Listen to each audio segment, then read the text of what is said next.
E aí, você é de esquerda? Ó, do jeito como tá, nenhum presidente de esquerda governa mais o Brasil. Isso não tem nada a ver com uma única decisão, não tem um só culpado. Não é a obra proposital de qualquer grande, brilhante estrategista da direita e, em alguns pontos, parte das decisões que nos trouxeram até aqui incluiu muita ajuda da esquerda. Mas há um somatório de mudanças que aconteceram nos últimos anos e que construíram esse cenário. Como tá, os brasileiros podem até eleger um presidente de esquerda, mas ele não governa. O governo foi ao Supremo Tribunal Federal reclamar do Congresso Nacional. O Congresso derrubou um decreto presidencial que aumentava o imposto sobre operações financeiras, o IOF. Essa decisão do governo tem mesmo um problema, tá? O IOF não é um imposto que exista para jogar dinheiro no caixa do governo. Não é a razão legal da sua criação. Ele é um imposto regulatório, não arrecadatório. Então, para que serve? Para que o Estado possa incentivar mais ou menos determinados tipos de operação financeira. Quer mais empréstimos? Um dos jeitos de baratear é diminuindo o IOF. Quer menos? Aumenta. Quer restringir a procura de dólares? Às vezes pode ser necessário. Quer que menos dinheiro saia do país ou que as pessoas usem mais TEDs, Pixies e menos cartões de crédito? Aumenta o IOF, diminui o IOF, por aí vai. A lógica é que o imposto assim pode permitir que o governo faça essa regulação. O problema é que o governo está com dificuldade de manter suas contas em dia. Está gastando muito, né? Tem lugar de onde tirar esse dinheiro, tá? Em 2015, a presidente Dilma Rousseff concedeu 458 bilhões de reais em isenções fiscais a inúmeras indústrias. Sua esperança naquela crise é de que não demitissem ninguém em troca de pagarem menos imposto. Não deu certo e, nunca mais ninguém conseguiu retornar aquela cobrança de imposto. Claro, tirar é fácil, botar de volta o lobby é furioso. Hoje, segundo o TCU, todas as desonerações fiscais que o governo concede correspondem a 519 bilhões de reais. Essa grana, ela faz muita falta. Sabe quanto aumento do IOF vai trazer para o governo? 76 bilhões. Essa é daquelas situações que fica até difícil de dizer de quem é a responsabilidade. Se é do PT que inventou esse problema gigante, abrindo mão de imposto para tantos empresários, ou se é do Congresso, que agora que o governo precisa, se recusa a repor os impostos. Então aí, para remendar porcamente o resultado nas contas, o Ministério da Fazenda decidiu pegar um imposto que foi criado para regular operações financeiras e usá-lo para arrecadar dinheiro. De novo, não é para o que serve legalmente, mas foi a solução que encontraram. Aí a coisa complica. O Congresso criou o IOF e delega ao presidente da República a autoridade de fixar a alíquota. O presidente, então, atribui ao ministro da Fazenda essa função. Pois bem, o que decidiram deputados e senadores? Não, o presidente não pode fazer o que fez. Por que não pode? Porque é inconstitucional usar o IOF para arrecadar mais dinheiro. Aí o Planalto foi ao Supremo. Alega que definir a alíquota é uma atribuição do presidente da República. Então ele mexe quando quer e o Congresso não pode dar pitaco nisso. Tá bom, olha, o Supremo pode ir para qualquer lado. Ele pode concordar com o Congresso que o uso para arrecadação é inconstitucional. Porque é. Pode decidir que, como foi o Congresso que delegou ao presidente o poder de definir a alíquota, o Congresso pode perfeitamente discordar. Assim como pode dizer que nada disso, se a definição cabe ao presidente, o Congresso não pode mais interferir nessa decisão. Então não poderia ter derrubado o decreto presidencial. Foi um gesto muito forte do Palácio do Planalto e o STF contra o parlamento, sabe? Porque, caramba, Câmara e Senado já estão na mão da oposição. A oposição já está em pé de guerra com o Supremo. Se o Congresso se vira contra o Planalto, o presidente fica de mãos atadas. Vai aprovar cada vez menos coisa até o fim do mandato e isso impede de governar. Só que se a decisão do Congresso permanece de pé, o governo fica completamente sem dinheiro e também não consegue trabalhar. Se correr o bicho pega, pois é, vocês já pegaram, né? Quem reclama que esse Congresso não presta, não deixa o governo governar e tudo mais, está errado. Está errado nessa queixa. Os deputados e senadores são conservadores porque o povo brasileiro escolheu assim. O governo que lide com o Congresso de maioria de oposição. Quem reclama que o presidente é de esquerda está igualmente errado pelo mesmo princípio. Lula é quem o povo brasileiro elegeu, muito ciente de quem Lula é. Só que tem uma sutileza aí importante de a gente entender. As cartas estão marcadas. Se ficar como está, um presidente progressista nunca mais vai ter chance de governar o Brasil. Pode até ser eleito. Aliás, tende a ser eleito. Mas sempre vai ter um Congresso que amarra suas mãos. Quer entender como? Vem comigo. Eu sou Pedro Doria, editor do Meio. Olha, rapidinho, 2 segundos, tá? Outro assunto antes da gente voltar. Nós não estamos conversando direito sobre Israel e Palestina.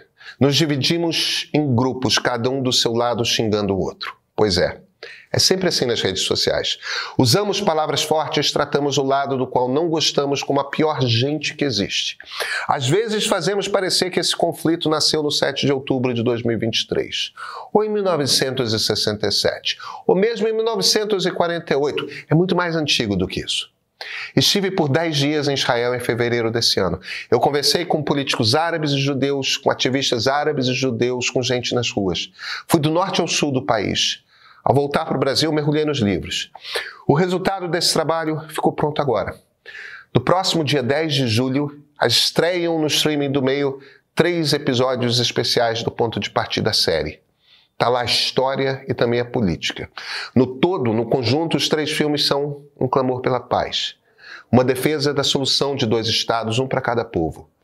Não há outra solução que não essa. Você quer entender o que acontece naquele canto do mundo, numa versão sem heróis ou vilões? Assina o Meio Premium, baixa o nosso app.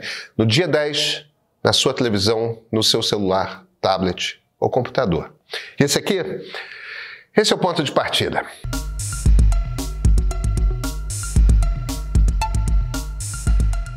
Por conta da maneira como a gente elege deputados federais, a Câmara tende sempre a ser conservadora. Sempre, tá? Desde 1988. O problema é o seguinte: para a eleição de deputado, não é cada cidadão um voto num candidato. Mesmo quando a gente digita na urna o nome de uma pessoa, na verdade estamos votando no partido ou na federação de partidos. Digita lá Tabata Amaral, o voto vai para o PSB.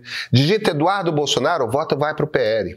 Aí fazemos uma conta assim: soma todos os votos que o PL recebeu, todos os votos que o PSB teve. Quantos por cento do total? Vamos dizer, o PL teve 20% de tudo, o PSB teve 10%. São Paulo tem 70 deputados, 20% disso dá 14. O PL elegeu 14 deputados. O PSB elegeu 7. Aí sim você vai lá nos candidatos do partido e faz a ordem de quem recebeu mais votos até quem recebeu menos. Os 14 primeiros entram, os 7 primeiros do PSB. Entendeu? Mas aí tem o pulo do gato. Nas grandes metrópoles o voto se fragmenta e tende a ser muito ideológico.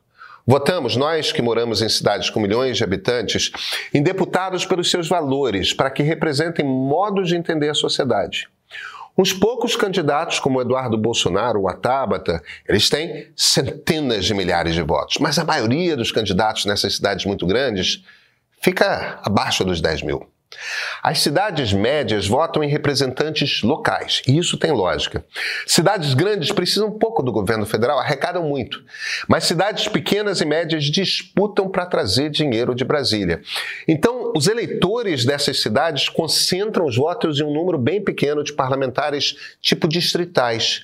Escolhem os representantes da localidade que se preocupam principalmente em trazer dinheiro para lá com emendas. Um monte de candidato com os 30 mil votos.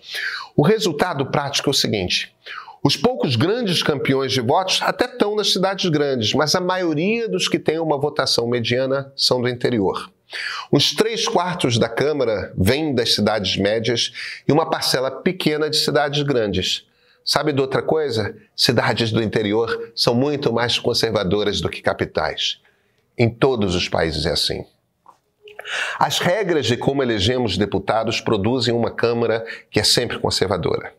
Só que a maioria dos brasileiros mora em grandes centros urbanos. Olha a história dos nossos presidentes eleitos pelo voto direto. Fernando Collor, conservador, 1 mandato. Fernando Henrique, progressista, 2 mandatos. Lula, progressista, 2 mandatos. Dilma Rousseff, progressista, 2 mandatos. Jair Bolsonaro, conservador, 1 mandato. Lula, progressista, o atual mandato. Elegemos 7 vezes progressistas e 2 vezes conservadores. Sempre com câmaras conservadoras. Pois é.